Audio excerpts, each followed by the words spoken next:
Conversation with Milt Lady, White Township Manager and guest, is brought to you by Marcus & Mack, a law firm representing injured people. So, Milt, White Township, of course, with everybody else having to deal with the new reality today, and the new reality is everything's closed. Well, not everything, but let's talk a little bit about what's going on with White Township in this COVID-19 era. First of all, offices, facilities, for the most part, those are all closed, right? That's correct. We are closed to the public here at the main office and the park facilities. If you want to make a payment, you can either mail it or do an online banking transaction or drop it off here at the mail slot at the main office. Okay. The parks are open, but they're for passive recreation only, hiking, biking, that kind of thing. But obviously maintain your proper distancing guidelines. Yeah, so ball games and things of that nature, no.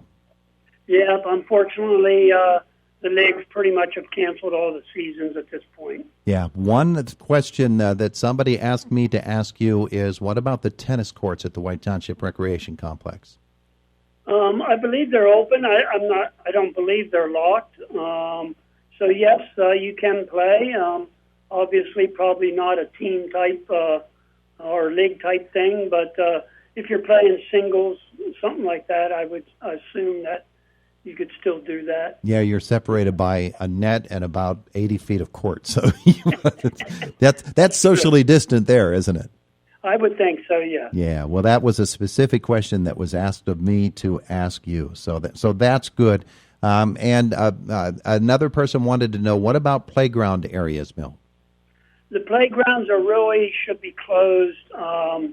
We have not cleaned them. We've been keeping an eye on them. There isn't really much activity there. We would have to make a commitment to clean those every day, which, based on the usage we're seeing, that's probably not realistic. Mm-hmm. So, in my opinion, I would not be using the playground. And finally, the dog park? The dog park is open. Mm-hmm. We just wouldn't, again, don't hang out together. Just you and your pooch would be good. Me and my pooch. Yep. I like that. Okay, so those are some of the updates on White Township in terms of what's going on with the facilities that the township offers. In terms of the way the government is running, board meetings, things of that nature, Milt, give us an update on those. Board meetings are continuing in terms of the authority and the Board of Supervisors. They're open to the public in that you have to come to the building, see the meeting codes that are on the door to call in. We will take public comments at a set time of the agenda. Otherwise, you can listen in on the meeting and participate in that way here at the building.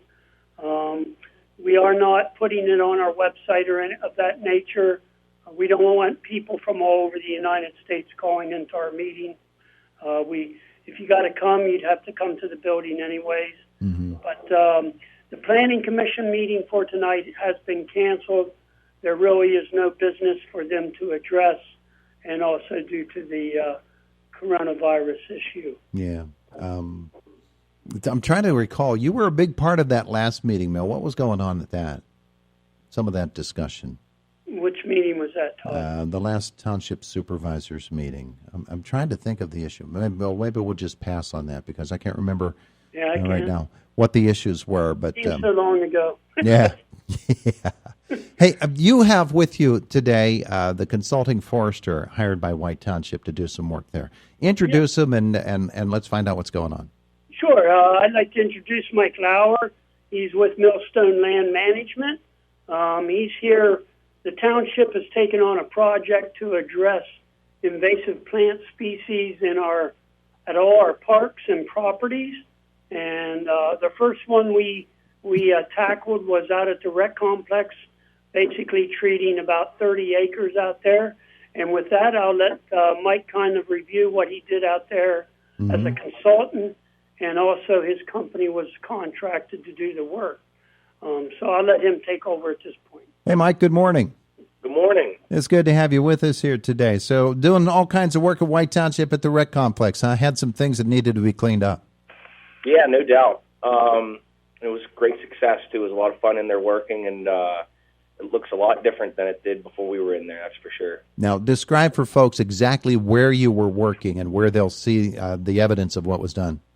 Yeah, if you drive into the gate towards the George Lynch soccer fields, you'll be able to look to the left, which is the north side of the property, and you'll see how we basically just cleaned everything up. There was a lot of non-desirable plant species that we used mechanized equipment. It's basically like a big rototiller that we have on the front of a high-flow skid steer. And my operator, Connor, he'll work behind me, and I'll be out ahead of him, and I'll mark trees that stay. I'll mark plants that stay, wildflower areas, areas that are sensitive due to soil. And he basically goes in there with the machine and dresses things up and takes trees, removes them, and mulches them. And at the very top of the property by the new cell phone tower was what I'm assuming was old pasture ground. And it just completely overgrew with non-desirables, with invasives like honeysuckle. And it was so thick. I mean, I've been doing this for years. We couldn't. I've never seen anything as thick as where this was. I couldn't even be at work out ahead of the machine. Wow. So wow. After Connor cut some trails through there and kind of opened it up, and I saw what we were working with, I was able to flag out some desirables, some flowering pollinators, and there's a lot of apple trees, crab apple. There's a lot of flowering dogwoods, and obviously we marked those, ribbon them. That way the machine didn't take those out. But it's just totally improved aesthetics, and now it opens everything up to where before you couldn't even not only walk through it, but you couldn't even see through it. So yeah. It was a big success. So with all of that, once you get all that stuff taken care of and cleaned out of there, do you treat it in any way to prevent them coming back, or would that also harm the plant species that you left there? We came up with a plan working with Ryan over at the ice rink where we're going to turn it into wildlife habitat until we can decide what we want to do further as far as any additional recreation. So we're going to overseed that area that we treated, and it'll be, you could bring a lawnmower in there now and maintain it, keep any invasives from, going out of control again. But we've ordered seed, and we plan to overseed that area with a wildlife blend. And we've also ordered some native pollinators, and we plan to, coming up here in the next few weeks, plant a lot of native wildflowers and in select areas, and and manage it appropriately from there. Terrific stuff. Hey, Milt, now there's a second project that Mike's involved in, right? That's right. The next phase at the rec complex will be to remove the damaged and diseased and undesirable trees. So Mike's working on that part. In conjunction with me are moving to White's Woods. Supervisors have approved doing basically the same thing on a 50-acre upland tract at White's Woods, where he will treat the invasive plants. That'll be a couple-month project, and then we will look at removing the undesirable trees, damaged. And there will be some good trees, but that's to improve the health of the forest and get a better canopy to allow regeneration, that kind of thing. So that's our next project, but there's still some more work at the rec complex. But the treatment of the invasives will be taking place at White's Woods. Yeah. Okay. Well, Mike, I'm sure you've had a look at that property out in White's Woods. Any specific challenges there, or is it just going to be pretty straightforward as well? There's always different challenges on every property that I've ever treated. I think the biggest challenge that we're going to have is, working with the public and educating everyone and keeping everybody on the same page as far as what it is exactly that we're doing.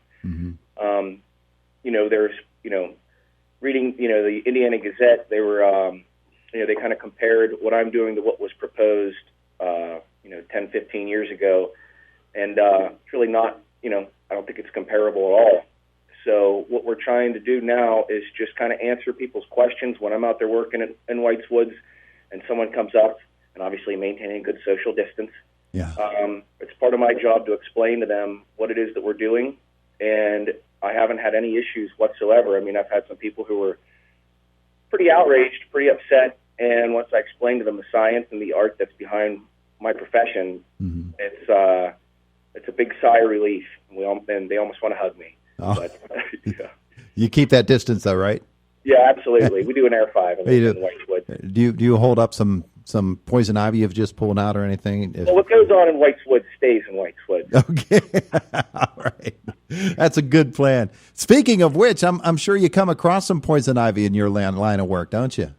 Yeah, I just found out that honeybees love poison ivy, the flower from poison ivy, and if they eat the poison ivy flower, or the pollen or whatever, it's a clear honey, and I guess it's supposed to be delicious. So I just put together a beehive that I got for my birthday, and hopefully I'm going to move it into a nice area with some poison ivy and check it out. Oh yeah, you're the only person in history that said, "I hope I move into an area with some poison ivy in it, or at least the bees do." Jeez. Oh, it sounds like poison ivy is a great wildlife habitat. Yeah. Believe it or not. Yeah, it's not really good for humans, though. Hey, Mike, it sounds like you have some really good work there. It's some fun stuff that you do. Oh, no doubt. It's definitely fun to wake up in the morning and surround yourself with good people. And it's amazing what people can do when we effectively communicate and work together and believe in each other. Yeah, it's good stuff. Hey, Milt, what else is going on in White Township? Anything else people need to know about? No, that's, we got about half our staff working right now, reduced workforce, trying to maintain our distancing and complete essential work. We do have the street sweeper going out, so be aware of the slow-moving vehicle and keep your distance from a safety aspect with the machinery, and watch our guys that are doing some ditch work and cleaning out inlet basins. But all right. Other than that, we're wishing everybody stay well, and it'll be over at some point, and we just got to ride it out. That's absolutely right. Well, gentlemen, thank you so much for joining us this morning. This has been fun. It was a pleasure. Thank you, Todd. Thanks, Todd. You betcha. Have a great day. It is the voice of Indiana County, WCCS AM 1160, 101.1 FM, 101.1 FM,